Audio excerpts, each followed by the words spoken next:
ભરૂચના નેત્રંગ ખાતે ભાજપ દ્વારા આદિવાસી સંમેલનનું આયોજન કરવામાં આવ્યું, જેમાં ઉપસ્થિત રાજ્યના નાયબ મુખ્યપ્રધાન હર્ષ સંઘવીએ કોંગ્રેસ અને આપ પર પ્રહાર કર્યા. ભરૂચના નેત્રંગ ખાતે ભારતીય જનતા પાર્ટી દ્વારા આદિવાસી સંમેલનનું આયોજન કરવામાં આવ્યું હતું. આ કાર્યક્રમમાં ગુજરાતના નાયબ મુખ્યપ્રધાન હર્ષ સંઘવી મુખ્ય અતિથિ તરીકે હાજર રહ્યા હતા. કાર્યક્રમની શરૂઆત આદિવાસી મહાનાયક ભગવાન બિરસા મુંડાની પ્રતિમાને ફૂલહાર અર્પણ કરીને કરવામાં આવી હતી. ત્યારબાદ નેત્રંગ શહેરમાં વિશાળ રેલી પણ યોજાઈ હતી.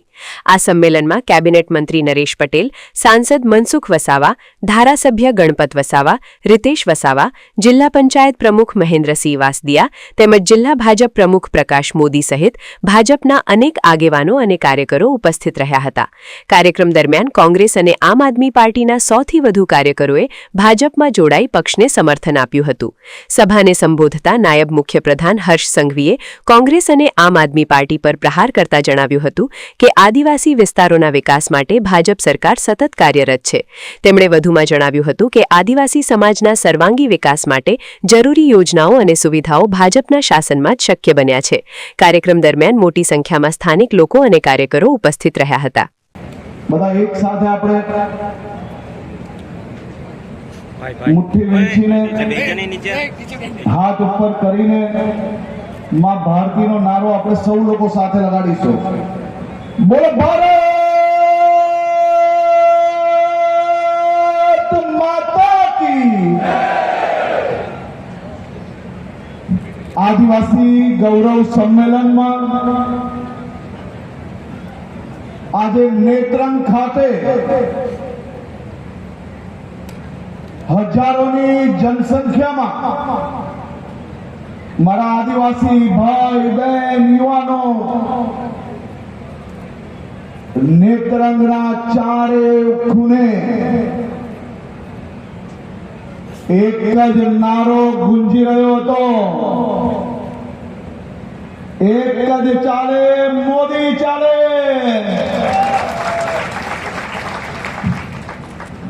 આ કિલોમીટરોની યાત્રામાં હજારો યુવાનો, મારી બહેનો, યાત્રામાં જોડાયેલા લોકો, કોઈક ઘરના આંગણે તો કોઈક દુકાને ખરીદી કરવા નીકળ્યા હોય તો ચારે દિશામાં મોદી મોદી મોદી મોદી ચાલી રહ્યું હતું. અને એવા આજે આદિવાસી ગૌરવ સંમેલનમાં આપના સૌની વચ્ચે ઉપસ્થિત રાજ્યના સિનિયર કેબિનેટ મંત્રી આદરણીય શ્રી નરેશભાઈ પટેલ, આપણા સૌના ગૌરવ પૂર્વ કેબિનેટ મંત્રી, ભારતીય જનતા પાર્ટી આદિવાસી મોરચાના પ્રમુખ આદરણીય શ્રી ગણપતભાઈ વસાવા અને જેમનો અવાજ સાંભળીને આદિવાસી સમાજનું દિલ ખિલખિલે ઉઠે અને આદિવાસીઓના દુશ્મનોના પગ ધ્રુજે એવા મારા લોકપ્રિય સાંસદ શ્રી મનસુખભાઈ વસાવા, ભારતીય જનતા પાર્ટી જિલ્લાના પ્રમુખ શ્રી પ્રકાશભાઈ મોદી, અમારા આ જિલ્લા પંચાયતના પ્રમુખ શ્રી મહેન્દ્રસિંહજી, આ વિસ્તારના લોકપ્રિય ધારાસભ્ય, આદિવાસી સમાજ માટે કામ કરતા એવા શ્રી રિતેશભાઈ વસાવા, અમારા વડીલ મિત્ર, આ જિલ્લાના પ્રભારી તરીકે તમારા સૌ લોકો જોડે જે કામ કરી રહ્યા છે એવા શ્રી પરાક્રમસિંહજી, નર્મદા જિલ્લાના પ્રમુખ શ્રી નીલભાઈ, ભરૂચ જિલ્લાના મહામંત્રીશ્રીઓ, ભરૂચ જિલ્લાના મંડળના પ્રમુખ શ્રી મહામંત્રી, આપણે સૌ લોકો સાથે મળીને જે કામગીરી આગળ વધારવાની છે અને આગળ વધારીને આજ ભારતીય જનતા પાર્ટી આદિવાસી સમાજ સાથે મળીને અંબાજીથી લઈને ઉમરગાંવ સુધી આદિવાસી ગામે ગામમાં જે કામગીરી ચાલી રહી છે તેને વધુ ઝડપથી આગળ વધારવા માટેનો સંકલ્પ લેવાનો કાર્યક્રમ એટલે કે આદિવાસી ગૌરવ સંમેલન નેત્રંગ, એને આજીવન યાદ રાખવામાં આવશે. આજે હું નેત્રંગની ધરતી પર ઊભો છું ત્યારે મને આ ભૂમિને વારંવાર વંદન કરવાનું મન થાય છે. આપનો ભરૂચ જિલ્લો એટલે પ્રાચીન સમયનું ભૃગુ કચ્છ તરીકે ઓળખાય છે. ભૃગુ ઋષિની તપોભૂમિ અને વિશ્વના સૌથી મોટું વેપારનું કેન્દ્ર એટલે આપણો ભરૂચ જિલ્લો. અને આ આપણું નેત્રંગ ગિરિમાલાઓ અને જંગલોની વચ્ચે વસેલું આ નેત્રંગ એ માત્ર પ્રાકૃતિક સૌંદર્ય જ નથી, આ અદ્ભુત આદિવાસી સંસ્કૃતિનું જીવંત પ્રતીક એટલે આપણું નેત્રંગ છે. આપણી આસપાસ આવેલા જજપોર પાસેના કરિયા ડુંગરની પ્રાચીન ગુફાઓ અને સિંહ સ્તંભ એ વાતની સાબિતી આપે છે કે આપને અને આપનો વારસો એ સદીઓ જૂનો છે. દેવબોગરામાં બિરાજમાન આપણા કુલદેવી મહામોગી પાંડોરી માતાના આશીર્વાદ વિના આપણે સૌ આપણા ઘરમાં નવા અનાજનો દાણો પણ નથી આવતો. આપણી આસ્થા વર્ષ જૂની છે અને આ જ આસ્થા આજે બી આપણે સૌ લોકો નિભાવીએ છીએ. તમારી આસ્થાને વંદન કરવા આજે અમે સૌ લોકો આવ્યા છે. નવો પાક આવે એટલે નવાઈ કર્યા વગર મારો આ આદિવાસી સમાજ અનાજ મોંમાં નથી નાખતો. મને ગર્વ છે આ સમૃદ્ધ સંસ્કૃતિ પર જ્યાં પિઠોરા ચિત્રકાલથી દેવોની આરાધના થાય છે અને હોલીના તહેવારોમાં ઘેરૈયા નૃત્યથી આખું ગામ ઝૂમી ઉઠે છે. હોલી કેવી હતી આ વખતે? બધા હોલી રમેલા કે નહીં? બરાબર એ મારો આદિવાસી બહેનો હોલી રમેલા કે નહીં? આનંદ આવેલો? આદિવાસી સમાજ એ સાચા અર્થમાં જલ, જંગલ અને જમીનનો પહેરેદાર છે. તમે સૌ લોકો આના વારસદાર છો. દુઃખ જોડે જણાવવું પડે કે આઝાદી તો આપણા દેશને મળી ગઈ, પરંતુ આઝાદીના વર્ષ સુધી આ દેશના ગરીબો, આદિવાસી, દલિત, વંચિત આ બધા જ સમાજો જોડે અત્યાચાર ચાલુ રહ્યો. હું આભાર માનું છું કે ગુજરાતની જનતાએ આ પાપીઓને જલ્દીથી ઓળખી લીધા અને ગુજરાતમાં ભારતીય જનતા પાર્ટીની સરકાર વહેલી આવી ગઈ. નરેન્દ્રભાઈ મોદીનું શાસન આવ્યું. અંબાજીથી ઉમરગાંવ સુધીના સૌ એરિયાનો સોનેરી અવસર કે સોનેરી સમય ચાલુ થઈ ગયો. વનબંધુ કલ્યાણ યોજનાની શરૂઆત થાય, આદિવાસી સમાજના ઘરે ઘર સુધી લાઈટ પહોંચે, પાણીઓ પહોંચે, ગામના રસ્તા બને, ગામની અંદર મોબાઈલના નેટવર્ક આવે અને જ્યાં બાકી રહી ગયા હોય ત્યાં આ વર્ષે ભૂપેન્દ્રભાઈ પટેલની સરકારે જે નવા ગામો વસ્યા હોય, વચ્ચેના રસ્તામાં ના આવતા હોય નેટવર્ક, એ બધી જ જગ્યા પર મોબાઈલના ટાવર નાખી લેવાનું નક્કી કર્યું. મારા યુવાન યુવતી ભાઈ બહેનો, તમારે હવે ભણવાની તકલીફમાં ક્યારેય મોબાઈલ નેટવર્કની તકલીફ નહીં આવે. અને જે પ્રકારે આદિવાસી સમાજ પર અત્યાચાર આઝાદીના વર્ષ સુધી કોંગ્રેસ દ્વારા ચાલુ રહ્યો, નરેન્દ્રભાઈ મોદી પ્રધાનમંત્રી બને, 2014 આખા દેશની અંદર એક અદ્ભુત માહોલ બન્યો. આ મારી બહેનો અહીંયા બેઠી છે. કોંગ્રેસનું શાસન જેને જોયું હશે એને ખબર હશે.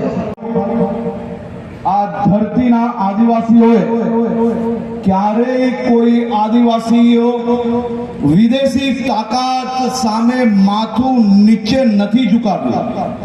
1857 ના સ્વાતંત્ર્ય સંગ્રામ વખતે 1857 ની સ્વાતંત્ર્ય સંગ્રામ અંગ્રેજોને પોતાની ટેલેન્ટ પર, પોતાની આમ રૂપિયા પર અને પોતે સમૃદ્ધિ પર ખૂબ ઘમંડ હતું. અને અમારા આદિવાસી યુવાનોને તીર કામઠાથી અને ગોરીલા યુદ્ધથી આ અંગ્રેજોનો ઘમંડ ચકનાચૂર કરવાનું કાર્ય કોઈ કર્યું હોય તો એ આપણા આદિવાસી ભાઈઓએ કર્યું. રાજપીપળાના ગોહિલ વંશના રાજાઓને રાજ્ય અભિષેક જ્યારે થતો હતો ત્યારે આદિવાસી આગેવાન પોતાના હાથે રાજાને તિલક કરતા હતા. એટલો જૂનો અને એટલો ઊંચો એ આપણે ગર્વ લેવા જેવો આપણો ઇતિહાસ છે. સોમનાથ પર જ્યારે મોહમ્મદ ગજનબીએ આક્રમણ કર્યું ત્યારે રાજપૂત રાજાની પડખે ઢાલ બનીને ઉભો રહેનારો અને સોમનાથની રક્ષા કાજે હસતા મોડે શહીદ થનારો મારો વેગળો ભીલ હતો. આદિવાસી સમાજનો ગૌરવ હતો. અને એ ગૌરવને આગળ વધારવા માટે સદીઓ સુધી વેગળા ભીલની સોમનાથના રક્ષણ કાજે જે શહાદત હતી એ આવનારી પેઢીઓ બી ના ભૂલે તે માટે રાજ્ય સરકાર દ્વારા આ વર્ષે આપણા સોમનાથ દાદાની 1000 વર્ષની આ અતૂટ આસ્થાનું પર્વની ઉજવણી હમણાં થઈ રહી છે. 1857 માં વિપ્લવમાં મધ્ય ગુજરાતના મેવાસી આદિવાસી રાજાઓ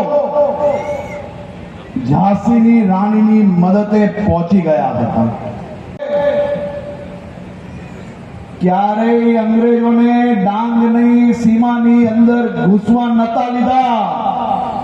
આ ડાંગનું ગર્વ હંમેશા ટકાવી રાખવા માટે આપના ડાંગના રાજાઓએ અંગ્રેજ ગમે જેટલા બુદ્ધિશાળી હોય પરંતુ પોતાના વિસ્તાર માટે, પોતાના લોકો માટે જે લાગણી આપણા ડાંગના રાજાઓમાં હતી એટલા હોશિયાર હતા. તાકાતથી ક્યારેય એમને ઘૂસવા નતા લીધા.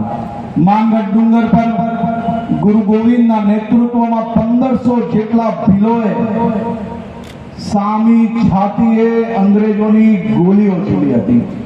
અને જલિયાવાલા બાગ કરતા પણ ભયંકર નરસંહાર સાબરકાંઠાના પાલ ધડવાઓ ખાતે થયો, જ્યાં મારા 1200 આદિવાસી વીરોએ હસતા મુખે શહીદી વળી હતી. અને એટલે અહીંની માટીમાં સૂર્ય સમર્પણ અને પ્રકૃતિ પ્રેમની મહેક આવે છે. એવા મારા આદિવાસી સમાજના ગૌરવને હજી વધુ સદીઓ સુધી મારા પછીની પેઢીઓના યુવાનોને આદિવાસી સમાજનું ગૌરવ, આદિવાસી સમાજની દેશભક્તિ એ પેઢીઓ સુધી પહોંચે તે માટે આપણી નરેન્દ્રભાઈ મોદીની સરકાર દ્વારા એક પછી એક મહત્વના નિર્ણયો લેવામાં આવ્યા. મારે મારી આદિવાસી બહેનોને આજે પૂછવું છે,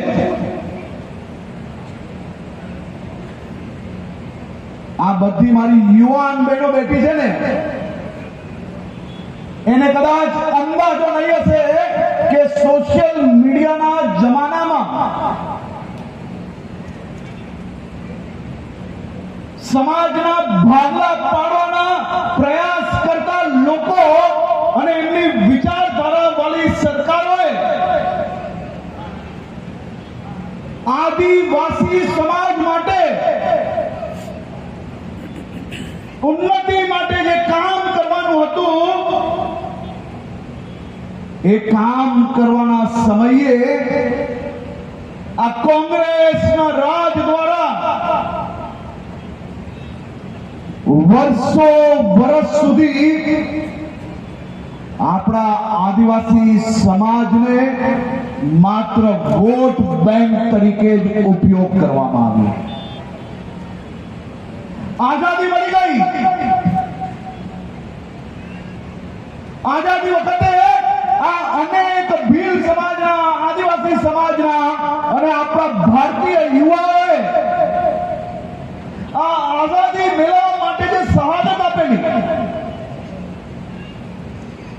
ત્યારે આ દેશના યુવાનોએ એ સપના જોઈને શહાદત આપેલી કે મારી આવનારી પેઢીઓને એમનો હક મળશે, મારા આદિવાસી સમાજના ગામો સુધી બી વિકાસ થશે. સમાચારની અવનવી અપડેટ જોતા રહો નિખરતા ગુજરાત ન્યૂઝ સાથે. નિખરતા ગુજરાત ન્યૂઝને લાઇક, શેર, સબસ્ક્રાઇબ કરો અને બેલ આઇકન દબાવીને સમાચારની ઝડપી માહિતી મેળવો.